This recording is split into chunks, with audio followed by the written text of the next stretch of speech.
Welcome to the Unlock Your Life podcast. I'm your host, Lori Harris. And today we're talking about the major roadblocks that appear for us when we start to grow.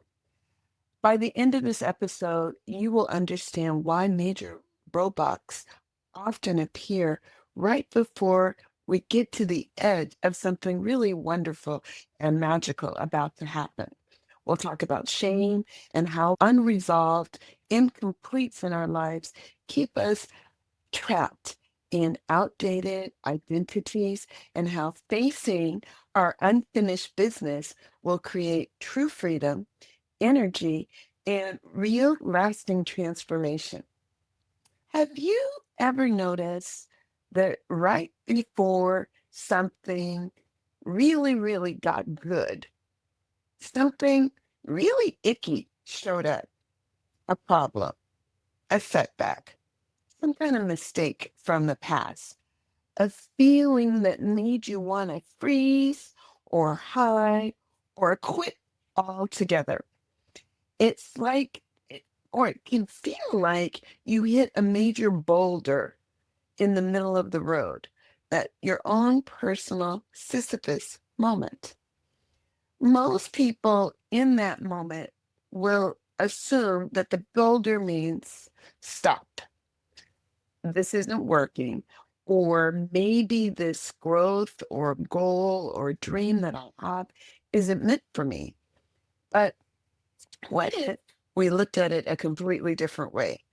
What if the appearance of the obstacle was actually a sign to keep going, a sign that you were not failing, but in fact were on the exact right path? What if it was proof of everything going right?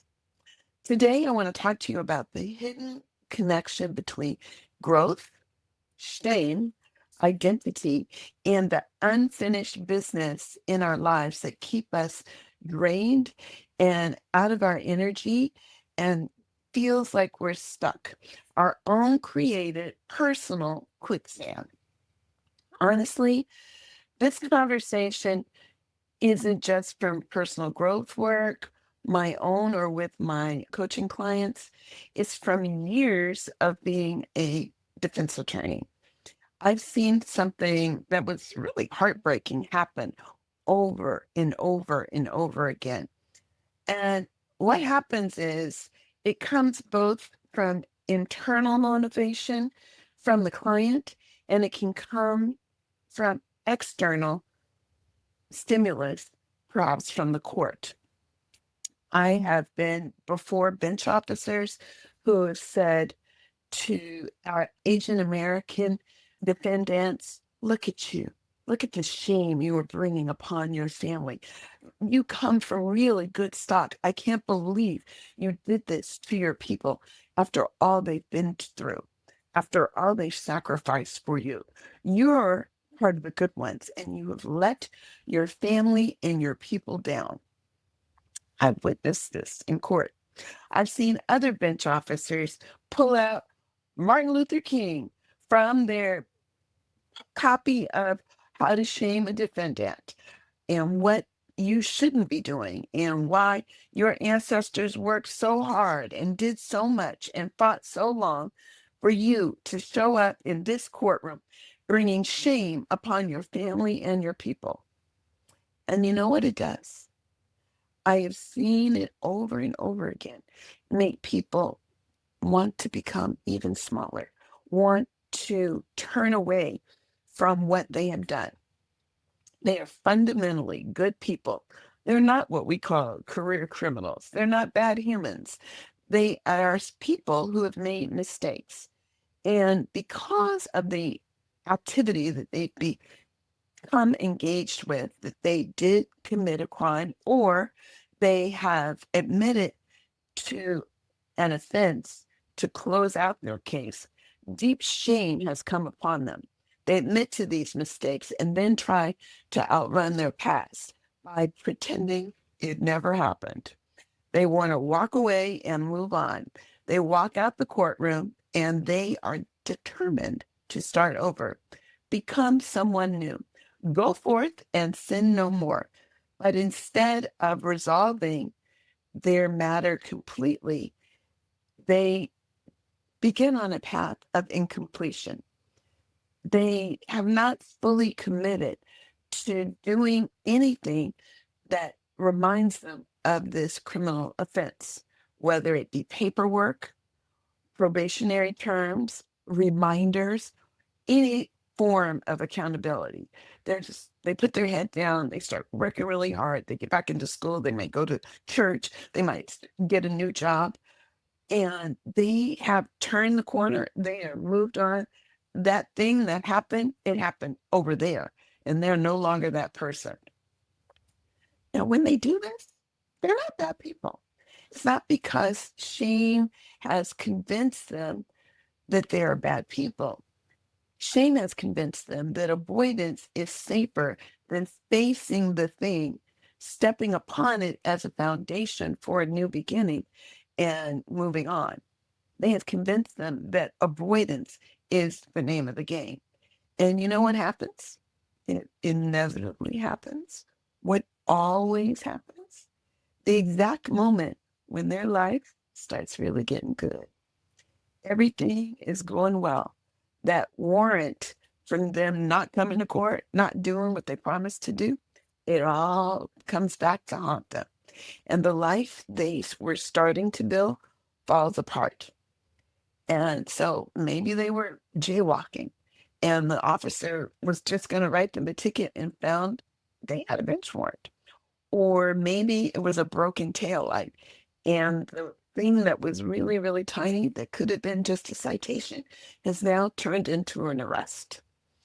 Now, quite frankly, these things can be resolved and sometimes really quickly, but it steamrolls them. It accelerates them into dealing with the thing they didn't want to deal with.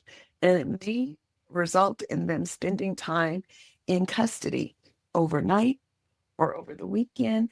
It may involve them missing work for a couple of days and having to face talking to someone about the thing that they don't want to talk about.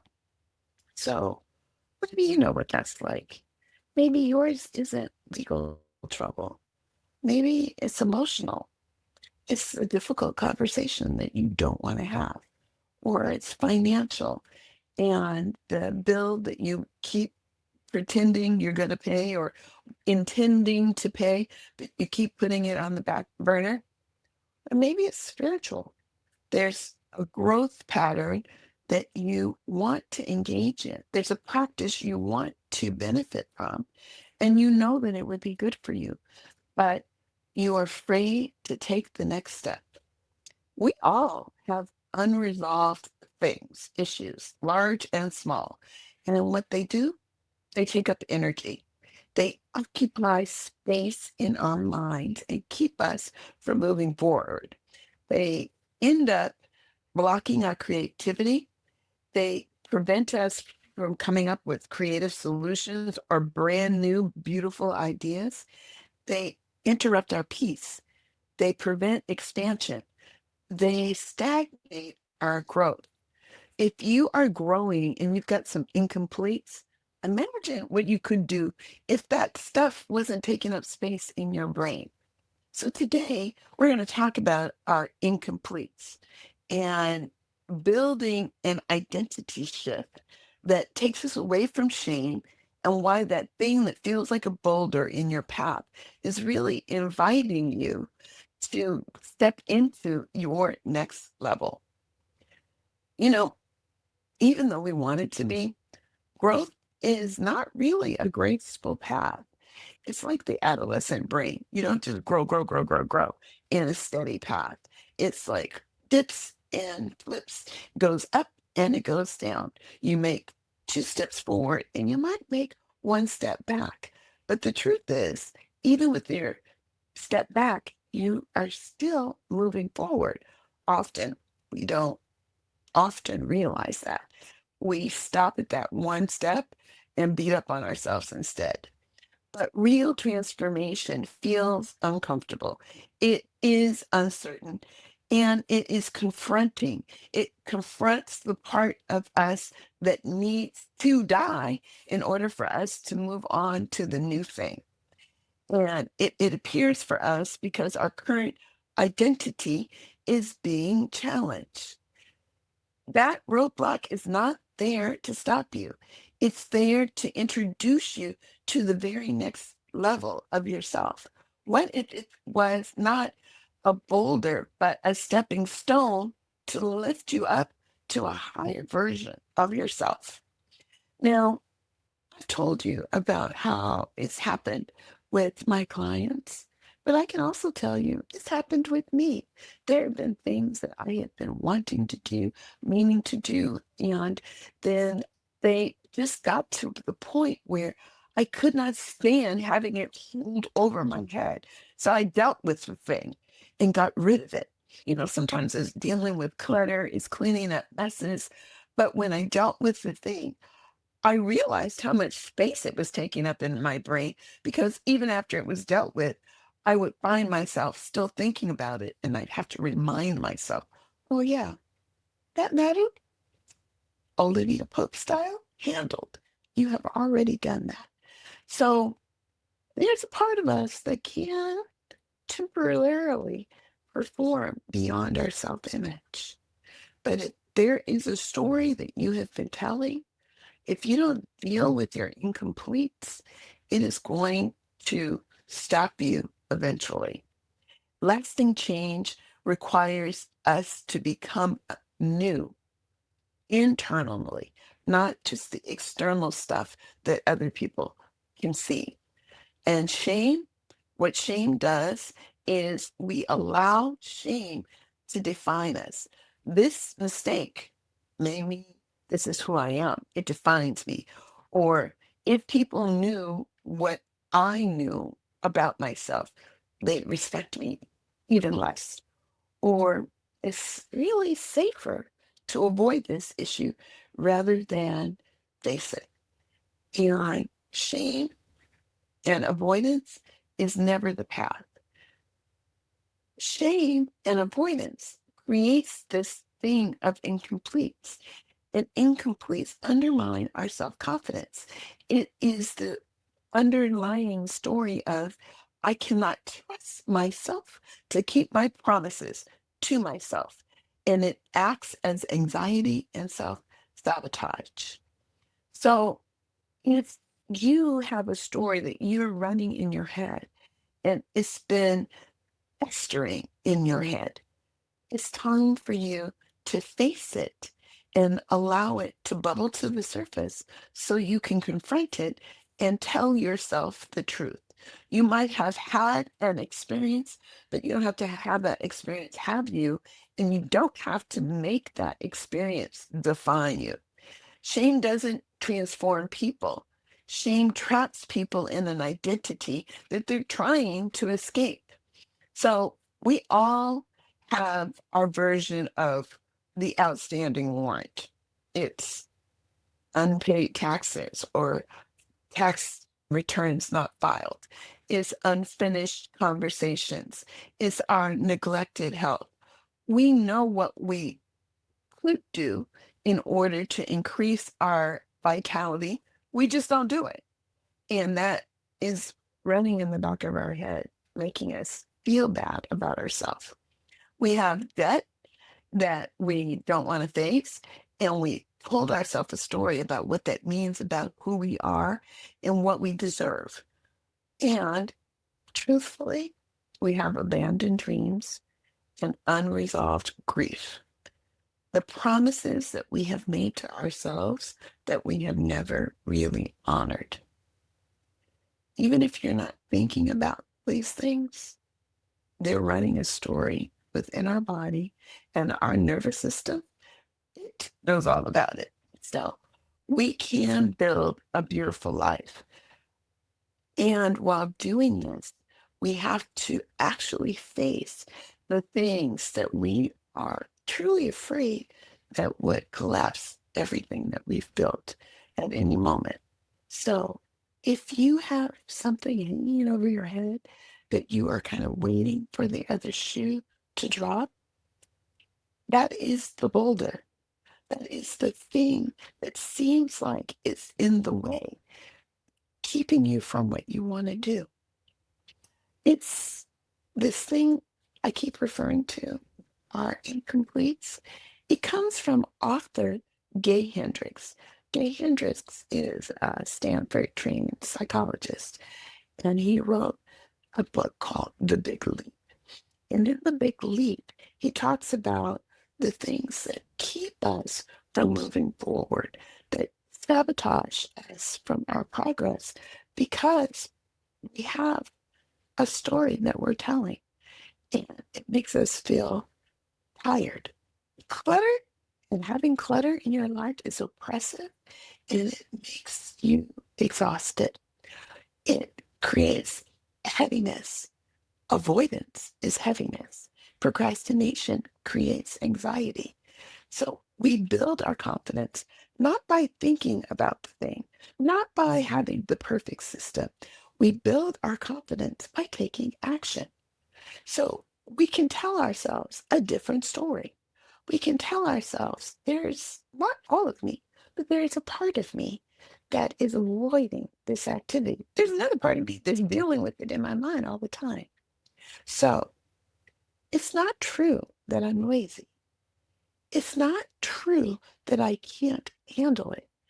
What's true is I'm allowing this thing that I'm thinking about to become a weight. And at any given moment, I can choose differently. Our freedom is not, as I always say, not over there somewhere. It's always in this particular moment. It's found in not pretending that the past didn't happen. It's allowing ourselves to put it in the past and move forward with a new set of identity, a new set of facts of what we have learned from that experience and what we will allow that experience to mean. It comes from facing our regrets and saying, it doesn't make me bad. It doesn't make me a bad person. And then by doing it, we release any power that it could have had on us.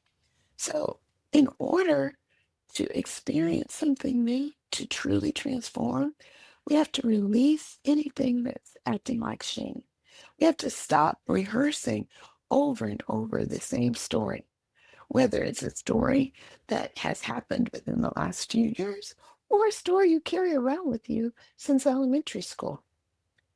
We must complete that which needs completion, and we have to forgive ourselves. It is an exercise of a truly human experience to love and connect with yourself. You cannot carry your old identity into your new life. As Jesus said, you cannot put new wine into old skin. It's not prepared to handle it. And if you want something new, you've got to allow yourself to bloom and to expand into this new thing that's seeking to be born within yourself. So here's the invitation. Ask yourself, what is it that I want to complete? What I need to complete? What do I need to face? What do I need to stop saying to myself? What's the story that I'm telling? And where is shame blocking me from a life that I would love? So today, this is your invitation to do the Gay Hendricks exercise. Write down your incompletes. They could be conversations. They could be bills that you need to pay. They could be IOUs from back in the day, obligations, emotional wherewithal, old stories. Write them down and then circle one thing, just one thing. What would it look like to resolve this one thing instead of avoiding it? And allow yourself to approach that thing. Notice I didn't say tackle. Approach that thing imperfectly, not once, not the whole whole enchilada at one time, but to start with a little tiny micro move and starting with just telling yourself the truth. What would that look like? What would that feel like? Because growth happens not when we pretend that the boulder isn't there, but when we actually step upon it and let it be our stepping stone. It happens when we decide to climb and get a new vantage point, see from a new vista. So, if this episode resonates with you, then send it to someone that you know has been carrying around a weight of an old story and invite them to visit, entertain a life that they would love instead of flirting with a life that they're afraid is going to fall apart at any moment. The obstacle in front of you is not a punishment, it's an invitation for healing, an invitation for release, an invitation to do what needs to be done, a completion, instead of carrying around a sack of incompletes, to finally become the person you are ready to be. So until next time, I want you to remember, all rise, all shine, because it's you, baby. You are ready for the next step. Do your list of incompletes, and I can't wait to see you on the other side. Drop me a line and let me know, how did it go? Thanks. I love you. See you next time.